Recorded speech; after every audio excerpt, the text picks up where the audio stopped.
Why is it so important to you to own it when you have a military presence there, which you could expand to affect the security? Because when we own it, we defend it. You don't defend leases the same way. You have to own it. If we don't do it, China or Russia will. It's not going to happen. We are not going to have, and I like China, I like Russia, I love the people of China, I love the people of Russia. I get along very well with President Putin, but I'm very disappointed in him. I get along very well with President Xi. I'm going to go over to China in April, but I don't want them as a neighbor in Greenland. Not going to happen. And by the way, and NATO's got to understand that. I'm all for NATO. I saved NATO. If it weren't for me, you wouldn't have a NATO right now. But we're not going to allow Russia or China to occupy Greenland, and that's what's going to happen if we don't. Why is... All right, shalom. First and foremost, giving all praise, glory, and honor be to Yahweh Ba'ashem Yahweh Shai, Bahasham, Rakah HaKwadash. Double honors to the apostles and elders of Great Millstone, better known as GMS, who rule well. Peace and salutations unto the hopeful elect, the tabernacle of David, beginning with the 144,000 and the rest of the men, women, and children out of the 12 tribes, whom Yahweh Ba'ashem Yahweh Shai will ultimately have mercy upon in these last days. I'm your brother Matazabath, reporting from the branch of the Great Millstone here in Melbourne, Australia. And what you are seeing is the very reason why the nations are despising this devil, okay? Because the man of sin is being revealed in our time, all right? And to see the arrogance of Nero number 47, which is AKA Donald Trump, all right, is beautiful. All right, for us to service the prophets, because this is what we need in order for prophecy to fulfill itself. All right, to see the tokens, to see the signs of the times.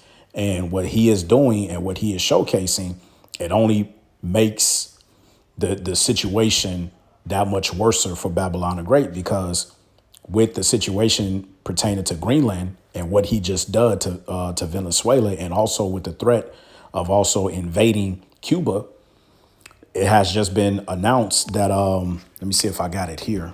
I know I saved it. Check this video out. Breaking news. Greenland has chosen war with the United States and has chosen NATO as their defender. Trump sent a warning to NATO yesterday, saying that if America invades Greenland, NATO needs to stand back, and that any NATO troops on the island would result into a war with America. And today, the Greenland Prime Minister has asked that for formal protection and rejected all ties with the United States, meaning there will be no negotiations, and Trump has made it clear, quote, "We will have Greenland and will not rule out military force. The situation now is if the United States puts a soldier on Greenland, NATO Article 5 will be activated at the request of Denmark, who is the owner of Greenland, and NATO, more specifically. France has already chosen their side, stating that they will come to support the Danes, and even plans are being drafted behind closed doors for a NATO defense of Greenland against the United States, with French nuclear submarines leading away. It's already reported that Trump is more than ready to sacrifice NATO in order to acquire Greenland. Who would win comic below NATO or the United States? Breaking news. Right. So you see where this is going, and this is great, all right, because this is prophecy right in front of our very face. Okay, faces, right? Salakia. So, you know, this is why, let's get that, what Yahweh Shah say.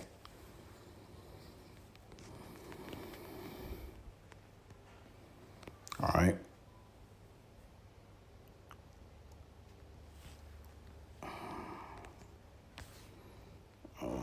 Let me see. Let me see. Satan's kingdom. Man, Blue Letter is tripping nowadays, man. It's like you used to be able to type one little thing in, right? And then it comes up, but now they got it so, you got to tweak it so finely that if you ain't on point, it ain't going to pull up.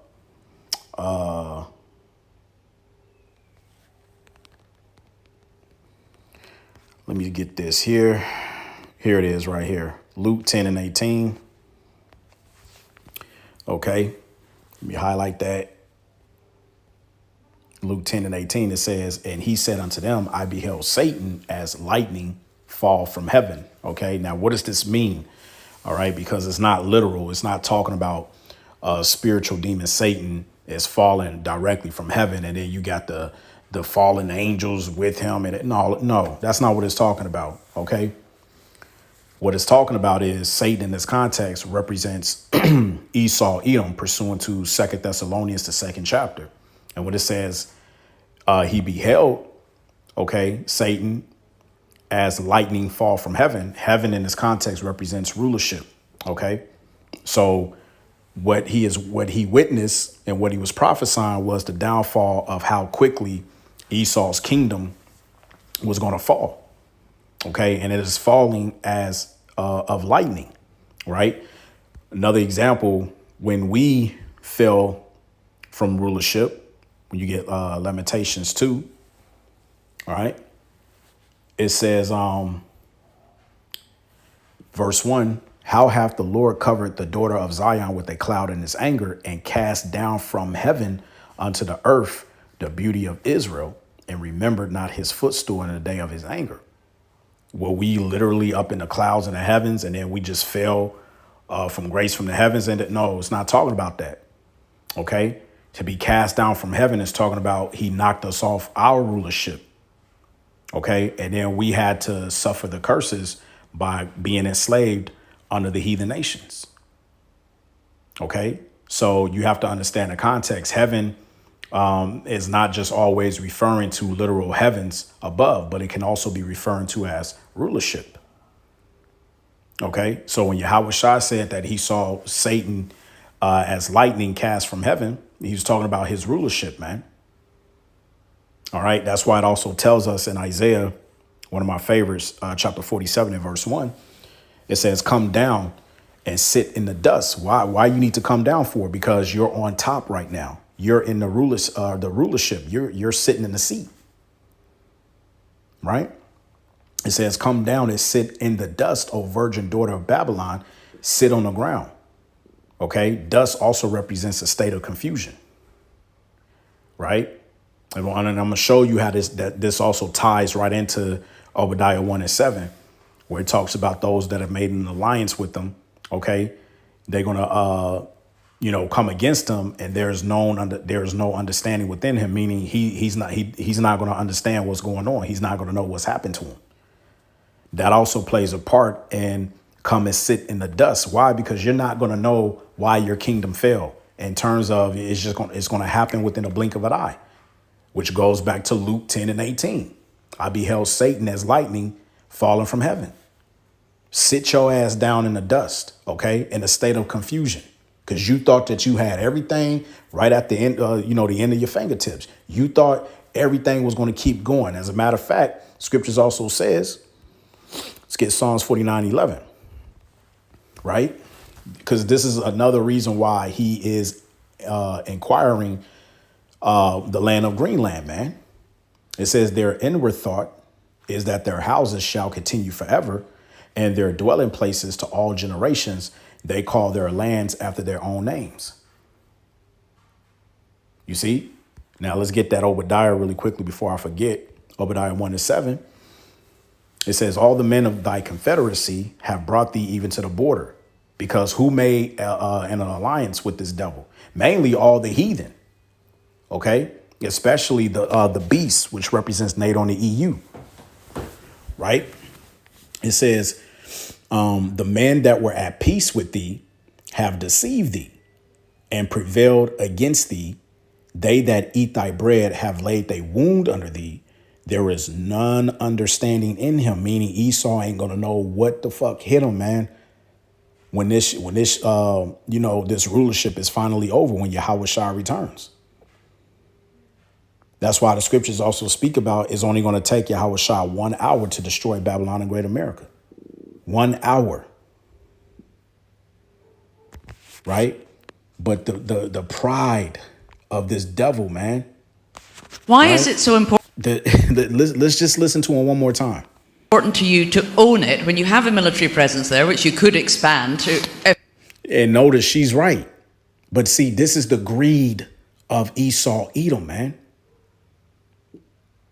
This is the pride. She just literally spelled it out for him by saying, why would you want to own it when you already have a military presence there, and all you have to do is just expand it.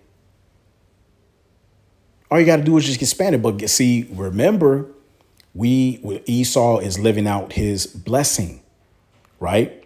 He will have the fatness of the earth and the dew of heaven through the force of the sword. That's why we saw the second video where he's getting ready to send troops over there to invade it if he has to take it over by force. You see? Affect the security. Because when we own it, we defend it. You don't defend leases the same way. You have to own it. If we don't do it, China or Russia will. It's not going to happen. We are not going to have, and I like China, I like Russia, I love the people of China, I love the people of Russia. I get along very well with President Putin, but I'm very disappointed in him. I get along very well with President Xi. I'm going to go over to China in April, but I don't want them as a neighbor in Greenland. Not going to happen. And by the way, and NATO's got to understand that. I'm all for NATO. I saved NATO. If it weren't for me, you wouldn't have a NATO right now. But we're not going to allow Russia or China to occupy Greenland, and that's what's going to happen if we don't. Why is And see, this is why the scripture says, all right, let's get this here. Proverbs 16:18. Pride goeth before destruction, and a haughty spirit before a fall, man. These devils are fucking proud. Proud. This is why the Bible tells us also in Isaiah 14:21, which we got to start bringing this out more. It says, prepare slaughter for his children for the iniquity of their fathers, that they do not rise, nor possess the land, nor fill the face with the world with cities. Okay? This is why it tells you in Jeremiah that if they be born, okay, what's that, Jeremiah 5? Let me see here. Probably not Jeremiah 5, but let me type it in.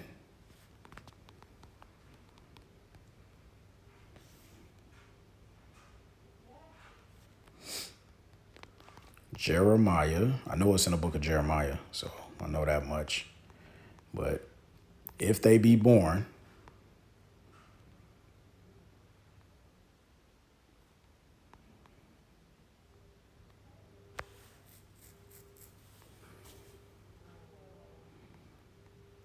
Salakia, bear with me.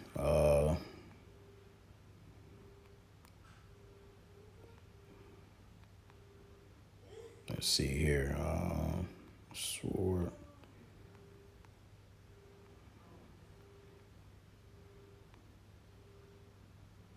No, let me see here.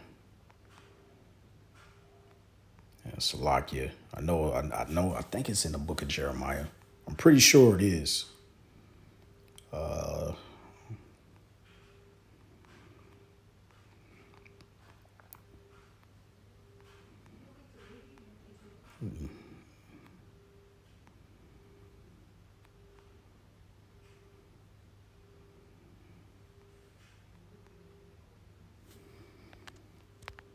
Where it talks about if they have children, it is for the sword.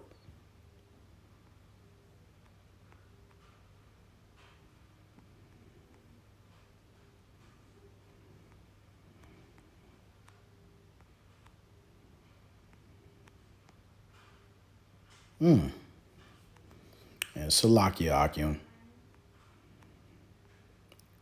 Why can't I find it? Shooting on the floor. Let's see.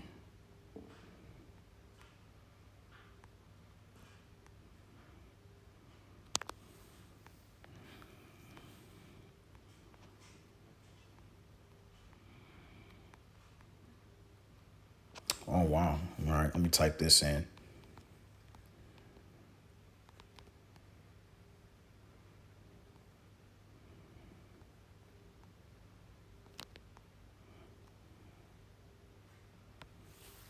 Oh, it's in Job. That's why. Job 27. Salakia.